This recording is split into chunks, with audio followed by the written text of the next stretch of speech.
Jeg tænker glæde, nærvær. Jeg tænker sanser, frirum.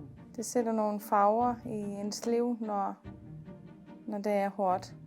Så tænker jeg fred, ro.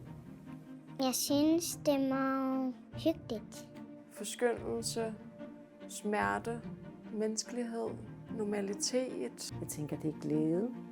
Og jeg tænker, det er en fantastisk oplevelse for familierne. Og det giver energi.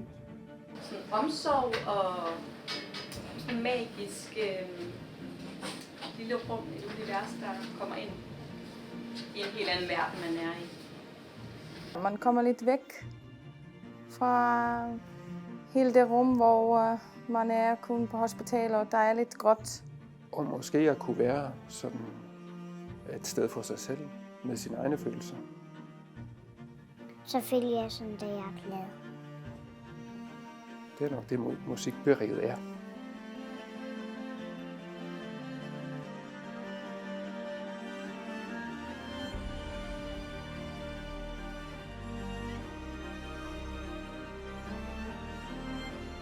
Det er så vildt, at det fylder så meget, og så alligevel, når man står med det og skal finde et ord til at beskrive det, det er næsten umuligt.